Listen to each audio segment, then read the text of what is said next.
The process of casting molten metal into pre-designed forms is about 5,000 years old. I use the Cerie Pardue or lost wax method in my casting, and there are various steps involved in this, and the first and primary step, of course, is the sculpture itself, which I do in wax and can be done in various other forms. There's a certain amount of scientific knowledge to this particular technique which increases the challenges for me.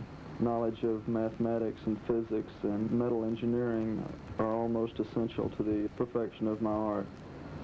I feel like these are gifts from the ancient artisans who had apprentices and were indirectly assured that the process would endure the passage of time.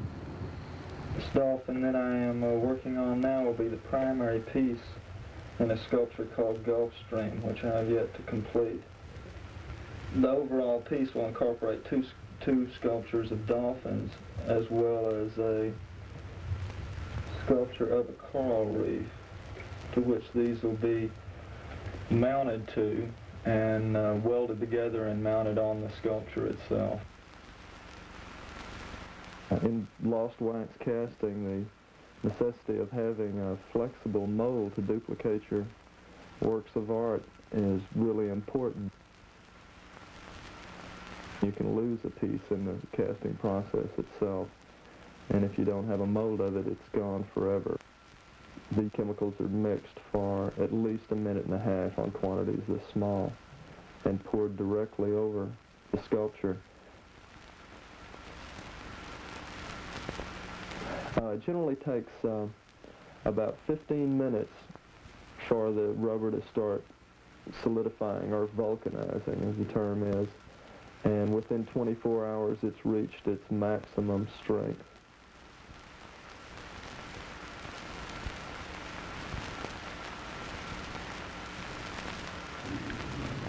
The making of a wax positive from a rubber mold is done by first I acquire industrial waste waxes and refine them, and once they're refined, I add in virgin sculpting wax and mix in the two waxes to a consistency that I can use.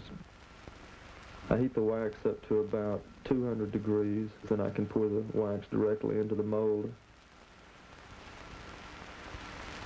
Within 15 minutes, the wax begins to shrink as it solidifies, so the mold is topped off with more molten wax and then allowed to set for 2 hours. And then generally I dip it into a solution of room temperature water, and this helps the wax release from the mold. After this is done, I can open the mold slowly. It's quite rare that the first wax out of a mold turns out as well as this one does.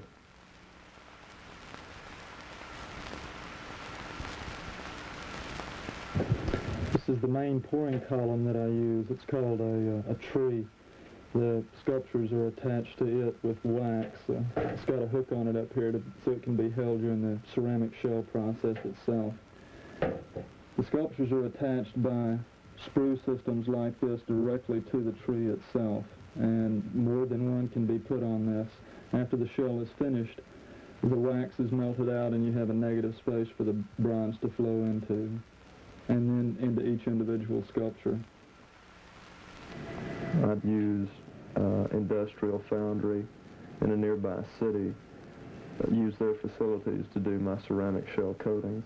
They're dipped into an alcohol-based solution which breaks the surface tension on the wax.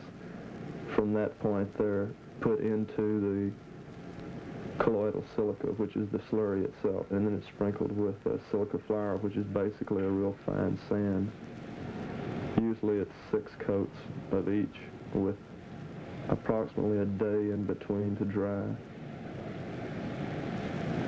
After the shells are completely dried out, they're placed in an autoclave, which is a pressurized vessel that steam passes through and melts the wax.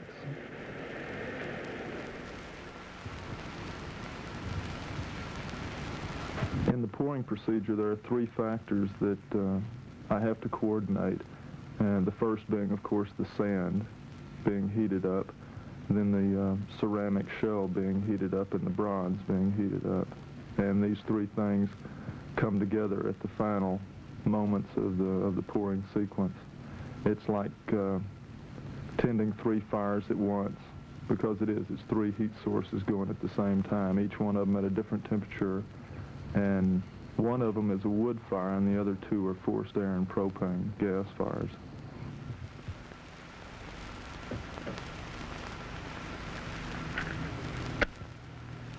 Okay, hit it, turn it off.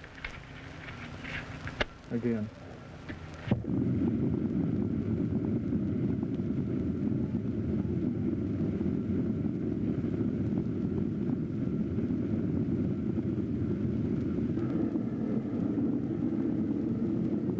The metal is the indicator. When, say, if I've picked 2050 degrees to pour my metal at, then when I reach that temperature, the ceramic shell has to be at 1500 and the sand has to be at 500. So those two I can keep at their respective temperatures, but once the metal reaches the pouring temperature I've chosen, it has to come out of the furnace.